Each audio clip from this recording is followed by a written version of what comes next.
تعالوا نعمل مع بعض النهارده كوارع حكايه وهيدفينا في الشتاء الجميل ده.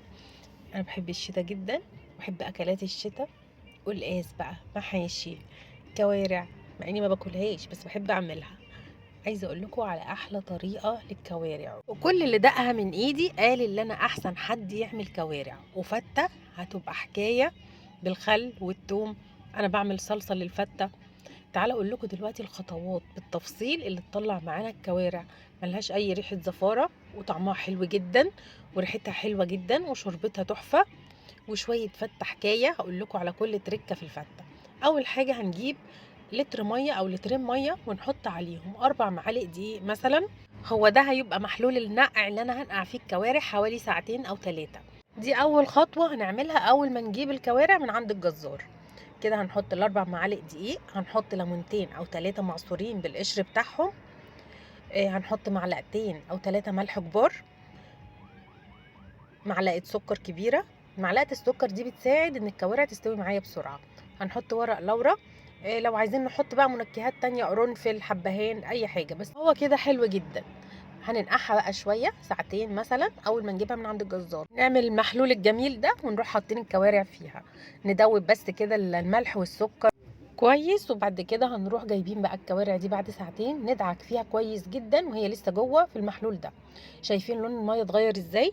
والكوارع نفسها كمان لونها اتغير وبقى لونها فاتح وابيض ونطفت اكتر، وريحتها كمان اتغيرت، الريحه بقت حلوه جدا، وشكلها كده وريحتها يفتحوا النفس. شايفين فله لونها تحفه. تعالوا بقى اقول لكم هنعمل ايه. انا بوريكم بس ازاي لونها اتغير وبقت نظيفه جدا بعد النقعه دي. شكلها حلو جدا ويفتح النفس. اول حاجه هنعملها بعد كده هنروح غسلينها تحت الحنفيه كويس جدا وحاطينها على جنب، ونكون مسخنين حله ميه كبيره وننزل الكوارع دي كلها فيها. يبقى هي اتنقعت مره واتغسلت مره، ودي تالت مره هنغسلها فيها. احنا كده يعتبر بنغسلها للمره التالتة في الميه المغليه. وبعد كده هنروح شايفين الريم. المره دي احنا مش هنشيل الريم، احنا هنشيل الكوارع نفسها. يعني في اللحمه بنشيل الريم وبعد كده بنكمل سلق اللحمه عادي. لا دلوقتي احنا هنشيل الكوارع خالص ونغسلها تاني، وهندلق بقى الميه دي كلها، ونرجع نغسل الحله كويس جدا ونملاها ميه تاني ونحطها تغلي تاني، ونروح حاطين بقى كل المنكهات اللي احنا عايزينها. هي خلاص كده احنا هنسويها، ودي اللي هتبقى الشوربه الاساسيه معايا. هنحط فلفل اسود، هنحط الحبهان، الكبابة صيني، ورق لورا، بصل، طماطم، جزر. لو عندنا ورقتين كرفس ممكن نحطهم. مش هنحط الملح الا بعد 3/4 سوا. حطيت رشة جوز الطيب خفيفة، وحطيت معلقة بهارات لحمة، وهنحط الجزراية. وشايفين كده هي 3/4 سوا، يعني هي خدت 3/4 سوا دلوقتي. وبعد كده نحط الملح في الوقت ده بقى. الملح مش هنحطه في اول السلق، نغطيها بقى ونسيبها تستوي سوا كامل، يعني نخليها تبقى دايبة. الكوارع حلاوتها اللي هي تبقى دايبة، ونهدي النار خالص علشان تتشرب كويس من الملح وتاخد وتدي كده مع نفسها وتبقى تحفة. هنقطع بقى العيش بتاع الفتة، هنجيب مقص والعيش بتاعنا. اي عيش احنا حابينه، ممكن بلدي ممكن ابيض اللي احنا عايزينه، ونقطعه مكعبات كده بيبقى شكله حلو جدا. لما بنقطعه مكعبات بالشكل ده هنكون مسخنين الفرن او عاملينه على الطاسه. اي طريقه احنا عايزينها ممكن نعملها، يعني ممكن نرش وشه سمنه نروح حاطينه في الفرن زي ما انا هعمل، وممكن في طاسه او حله ونكون حاطين معلقه سمنه ونقلب كويس جدا كل شويه لغايه ما يتحمر معايا. الطريقتين ينفعوا معايا. هنرش بقى رشه فلفل اسود، ونرش السمنه بتاعتنا. انا هدخله الفرن فهرشه بمعلقه سمنه واقلب فيه لغايه ما يتشرب السمنه بتاعتي من كل اتجاه.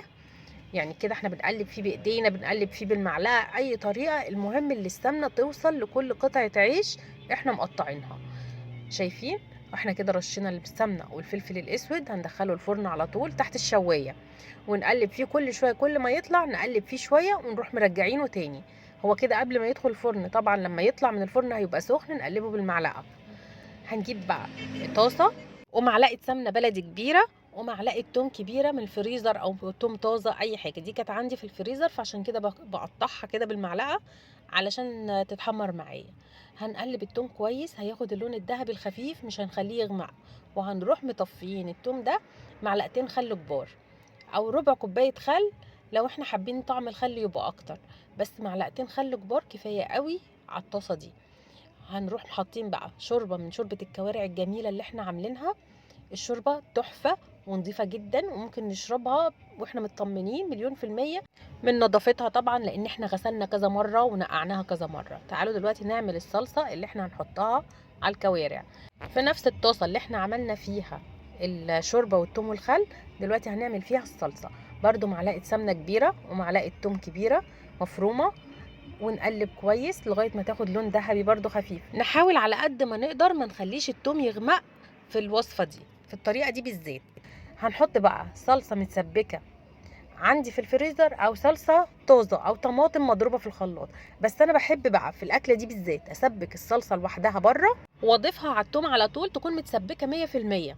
مش عايزه التوم بتاعي يدوب او يتهري او يختفي ملامحه في التسبيكه. هحط بقى البهارات بتاعتي، معلقه 7 بهارات صغيره، وفلفل اسود، رشه فلفل اسود، وملح حسب الرغبه، وشويه كزبره وشويه كمون، بس دول ما بنحطهمش دلوقتي. اول ما بنطفي النار على التسبيكه بنروح حاطين الكزبره والكمون. هنخفف بس بمج شوربه كده او كوبايه شوربه من شوربه الكوارع الجميله اللي احنا عاملينها. هنخففها وهي على النار، نديها تقلبتين، اول ما تغلي نطفي عليها على طول، ونزود شوربه لو احنا حابين نخففها اكتر هنزودها. ما نكترش قوي شوربه لان احنا عايزينها تقيله شويه، يعني احنا مش عايزينها خفيفه جدا. يعني زي ما انتوا شايفين كده، ده السمك والقوام اللي انا عايزه الصلصه بتاعتي عليه. اول ما اطفي على طول زي ما قلت لكم هنحط شويه كمون وشويه كزبره ناشفين. هنركن بقى الصلصه على جنب. عملنا كده الصلصه والشوربه بالثوم والخل. دلوقتي هنشوف العيش بتاعنا، كل شويه زي ما انا بقول لكم نطلعه نقلبه تقلبتين ونرجعه تاني. هو كده خلص، انا طفيت الفرن وطلعت العيش اتحمر معايا 100%. الرز بتاعنا هنحط بقى معلقه زبده كبيره. الرز مش هعمله بسمنه، هعمله بزبده. يعني الاكله كلها عملتها بسمنه بلدي، دلوقتي انا عايزه الرز بتاعي لونه اصفر من غير ما احط اي بهارات. فانا هحط معلقه زبده كبيره واقلب الرز المغسول كويس جدا، واحط رشه فلفل اسود والملح بتاعي حسب الرغبه زي ما انتوا حابين. هنعمل بقى نحط بقى المكونات كلها في طبق واحد. هنحط العيش بتاعنا المقرمش، بس هنشيل شويه على جنب للتزيين، ونحط شويه شوربه سخنه اللي فيها الثوم والخل طبعا، وهنحط معلقه صلصه ومعلقه رز، ونقلب الخلطه دي كلها على بعض. ده اللي هيبقى تحت الرز، حلو جدا، وهيدي نكهه حلوه جدا للرز بتاعنا اول ما نحطه عليه. الرز بتاعنا اصلا ريحته وطعمه حلوين جدا، من فلفل اسود بيديله طعم حلو قوي، والزبده طبعا بتديله طعم جميل. جربوا بس ان انتوا تحطوا فلفل اسود، ولو عندكم فصين مستكه هيبقى احلى واحلى. والزبده ما نستغناش عنها لانها بتدي طعم تحفه للرز. العيش بتاعنا اللي انا حطيته على جنب هزين بيه بقى دلوقتي الطبق، واحط الكوارع بتاعتي على الوش، وممكن نشيل شويه في الشوربه على جنب نقدمهم جنب الفته. نجيب شويه صلصه صغيرين نحطهم كده على وش الفته بتاعتنا، وبرده هنقدم شويه صلصه على جنب في بولات جنب الفته. وكده تبقى دي اكله متكامله، فيها الرز وفيها العيش وفيها الكوارع وفيها الشوربه وفيها كل حاجه، مش محتاجين نعمل اي حاجه جنبها. طبق فته جبار، ده مش كلامي، ده كلام كل اللي داق الفته بتاعتي وداق الكوارع من ايدي. الكوارع بتاعتي مختلفه عن اي كوارع، وبجد بجد لو جربتوا كل اللي انا قلت لكم عليه في الفيديو هتطلع معاكم كوارع تحفه وفته تحفه. اتمنى ان يكون الفيديو عجبكم. لو وصلتوا لهنا شكرا ليكم. ما تنسوش اللايك لو عجبكم الفيديو، وشير عشان ناس كتير تشوف الفته بتاعتنا. جربها وانتوا كمان تجربوها. لو جربتوا الفته قولولي في الكومنتات، واشوفكم في فيديو جديد ان شاء الله. باي باي.